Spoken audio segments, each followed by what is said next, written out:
Film की शुरुआत में हम सुनसान रेगिस्तान के बीचों बीच एक लड़की को देखते हैं जो कि कुर्सी पर बैठकर किसी तरह का वायलिन जैसा इंस्ट्रूमेंट बजा रही होती है। उस लड़की का नाम दरअसल बेटी होता है कि तभी बेटी को दूर से कोई आता हुआ दिखाई देता है और वो उसको देखकर काफी ज्यादा डर जाती है और भागकर अपने घर की तरफ जाकर अपने भाई से बताती है कि दक्षिण से कोई इसी तरफ आ रहा है। दरअसल बेटी उसे डीमन मान रही होती है। फिर हम बेटी के भाई फ्लेसी को देखते हैं जो कि अपाहिज है और व्हीलचेयर के सहारे चलता है। बेटी की बुलाने पर वो जाकर देखता है तो कोई उनकी तरफ आता हुआ दिखाई देता है, जिसके पास आने पर वो उस अनजान शख्स से पूछता है कि तुम कौन हो और तुम्हें कहाँ जाना है। जिस पर वो शख्स एक तरफ इशारा करते हुए बोलता है उत्तर दिशा की तरफ, और जो कहते वो वहीं बेहोश होकर गिर जाता है। दरअसल इस शख्स का नाम स्मिथ होता है। अब अगले सीन में हम स्मिथ को ही देखते हैं जो होश में आने पर खुद को एक कमरे में पाता है जहाँ ढेर सारे क्रॉस लगे होते हैं और बहुत सारी मोमबत्तियां भी जल रही होती हैं। साथ ही साथ वहाँ पर जीसस क्राइस्ट की तस्वीर भी होती है। दरअसल बेटी और फ्लेक्सी के घर के हर तरफ क्रॉस ही क्रॉस लटके रहते हैं क्योंकि बेटी बहुत ही ज्यादा अंधविश्वासी है और इसीलिए उसने हर जगह क्रॉस लगा के रखे होते हैं। फिर तभी स्मिथ के पास फ्लेक्सी आता है जिसकी आने की आहट सुनकर स्मिथ फिर से लेट जाता है और बेहोश होने की नाटक करता है, लेकिन फ्लेक्सी समझ जाता है कि वो नाटक कर रहा है। वो अब उसे नहाकर नीचे खाने के लिए आने को कहता है, जो स्मिथ ऐसा ही करता है। इधर हम फ्लेक्सी और बेटी को लड़ता हुआ देखते हैं क्योंकि बेटी नहीं चाहती थी कि स्मिथ यहाँ रुके क्योंकि वो उसे डीमन मान रही थी।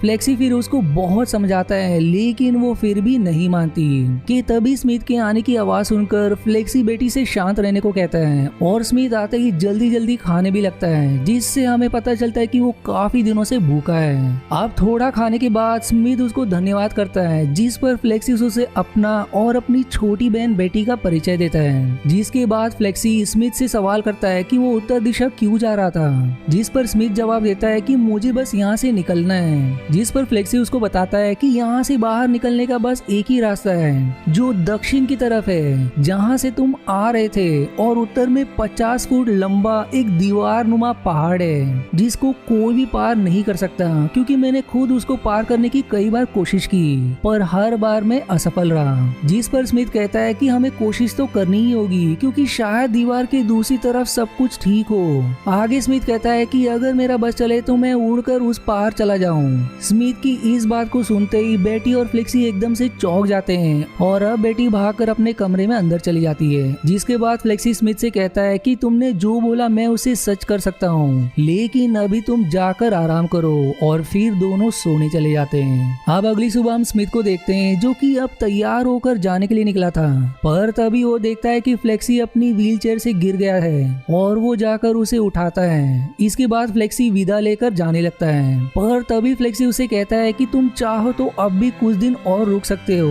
जिस पर स्मिथ बताता है कि उसका जल्द से जल्द उत्तर की तरफ जाना बहुत जरूरी है। जिस पर फ्लेक्सी जवाब देता है कि मुझे तो ऐसा लगा था कि तुम किसी से भाग रहे हो। फिर वो स्मिथ को अपने साथ अपनी वर्कशॉप में लेकर जाता है जहाँ हम देख पाते हैं कि फ्लेक्सी एक फ्लाइंग मशीन पर काम कर रहा है। जिसके बाद फ्लेक्सी स्मिथ से बताता है कि मैंने एक बार उड़ने की कोशिश की थी लेकिन 20 फुट से ज्यादा नहीं उड़ पाया और उड़ते हुए गिरने के कारण मैं आज इस हालत में हूँ। ये सब सुनने के बाद स्मिथ कहता है कि मुझे नहीं लगता कि तुम कुछ ऐसा बना पाओगे। जिसके बाद वो जाने लगता है, लेकिन फ्लेक्सी उसको फिर रोकता है और उसे एक दूरबीन की मदद से उत्तर की तरफ देखने को कहता है और फिर कहता है कि अगर तुम्हें इन पहाड़ों को देखने पर लगता है कि तुम निकल सकते हो तो तुम बेशक जाओ। और ऐसा कहकर फ्लेक्सी अपनी वर्कशॉप से चला जाता है। इधर फ्लेक्सी बेटी से कहती है कि तुमने उसे जाने को क्यों नहीं कहा, तो फ्लेक्सी उसे कहता है कि वो आदमी मेरा सपना पूरा करने में मेरी मदद करेगा। जिस पर बेटी गुस्से में उसे कहती है कि तुम भी एक दिन हमारे पिता की तरह मारे जाओगे, और फिर उड़कर वहाँ से चली जाती है। उसके इस बर्ताव से हमें पता चलता है कि बेटी अपने पिता के बहुत करीब थी और उनकी मौत की वजह से वो अपना दिमागी संतुलन खो चुकी है। अब कुछ देर बाद स्मिथ उन पहाड़ों को देखकर फ्लेक्सी के पास आता है और पूछता है कि तुम मुझसे क्या चाहते हो। जिस पर फ्लेक्सी व्यक्त करता है कि तुम इस फ्लाइंग मशीन को बनाने में मेरी मदद करो क्योंकि मैं अपाहिज होने के कारण ये सब अकेला नहीं कर सकता। जिस पर स्मिथ कहता है कि वो बस 5 दिन रुकेगा और इस समय में उसे जो भी बनाना है बना ले, और फिर वो फ्लेक्सी से उसकी दूरबीन भी मांगता है ताकि वो दक्षिण दिशा पर भी नजर रख सके। जिस शर्त को फ्लेक्सी मान जाता है। इसके बाद हम उन दोनों को फ्लेक्सी की वर्कशॉप में काम करते हुए देखते हैं। वहीं अगली सुबह फ्लेक्सी स्मिथ को एक कागज का प्लेन बनाकर उसे उड़ाकर दिखाता है और फिर उसे एक डिवाइस के बारे में भी बताता है जो कि हवा की दिशा और रफ्तार मापने के लिए उसने बनाया था। फिर वो अपनी बहन बेटी के कमरे में जाता है जहाँ बेटी उसको बताती कि उसने कल रात एक सपना देखा जिसमें एक डेविल उसकी तरफ देखकर हंस रहा था और वो डेविल हूबहू स्मिथ की तरह ही लग रहा था। जिस पर फ्लेक्सी कहता है कि वो कोई डेविल नहीं है, पर अब बेटी कहती है कि अगर वो डेविल नहीं है तो भी वो डेविल के द्वारा पोजेस्ड है और वो एक दिन हमें भी बीमार बना देगा जिसकी शुरुआत तुम्हारी सनक से हो चुकी है। इस पर फ्लेक्सी उस पर चिल्ला देता है और उसे आज का खाना बनाने को कहता है। वहीं यहाँ हमें पता चलता है कि बेटी फ्लेक्सी के फिर से प्लेन बनाने के जुनून से चिंतित है क्योंकि इसी वजह से वो अपाहिज भी हुआ था।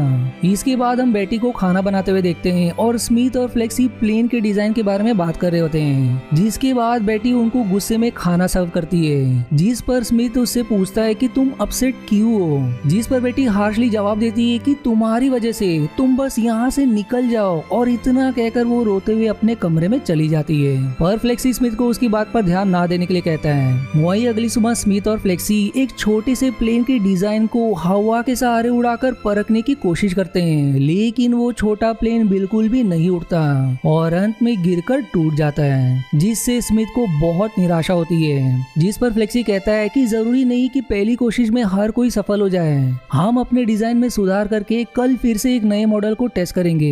जिसके बाद ये सीन यही कट हो जाता है। अब अगले सीन में हम स्मिथ को देखते हैं जो कि अपने और फ्लेक्सी के लिए सैंडविच बना रहा होता है। फिर तभी बेटी आकर उसे कहती है कि तुम पहले नहीं हो जिसे मेरे भाई ने ऐसे रोका है, उसे एक प्लेन बनाने का नशा है और इसीलिए वो लोगों को बहला फुसलाकर अपने बनाए प्लेन में बैठाकर उड़ने को कहता है और अब तक सभी लोगों की गिरकर मौत हो चुकी है और अब अगले तुम हो, और अगर तुम बहुत ज्यादा खुशकिस्मत भी निकले तो तुम भी फ्लेक्सी की तरह अपाहिज हो जाओगे मरने के बजाय, इसलिए जितना जल्दी हो सके तुम यहाँ से भाग जाओ। लेकिन स्मिथ उसकी बातों से समझ गया था कि वो झूठ बोल रही है, इसलिए वो बेटी को चुप कराने के लिए उसे किस कर लेता है जिससे वो और भी ज्यादा गुस्सा हो जाती है और बिल्कुल पागलों की तरह बिहेव करते हुए एक क्रॉस उठाकर स्मिथ की तरफ करके डेविल को भगाने की प्रार्थना बोलने लगती है। पर स्मिथ हंसते हुए वहां से चला जाता है। अगली सुबह बेटी कुछ दूर पे जाकर अपने इंस्ट्रूमेंट को बहुत ही बेसुरी आवाज में बजाने लगती है और दूसरी तरफ स्मिथ और फ्लेक्सी साथ मिलकर फिर से दूसरा मॉडल टेस्ट करते हैं जो कि कुछ दूर उड़ने के बाद गिर जाता है और दोनों की कोशिश फिर से नाकाम हो जाती है। जिसके बाद फ्लेक्सी स्मिथ को कुछ अलग तरह भारी जूते लाकर देता है और कहता है कि तुम इसे पहनकर कुछ देर चलने का अभ्यास करो,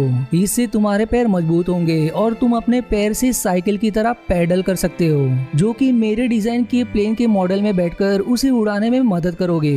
जिसके बाद अब फ्लेक्सी अपने बारे में बताता है कि हमें हमारे पिता ने यहाँ पर तब लाया था जब हम बच्चे थे, लेकिन वो बहुत ही ज्यादा धार्मिक होने के साथ साथ अंधविश्वासी भी थे और बेटी उनके सबसे ज्यादा करीबी थी, इसलिए वो उसे रोज डेविल, डीमन और मॉन्स्टर्स के बारे में बताते थे।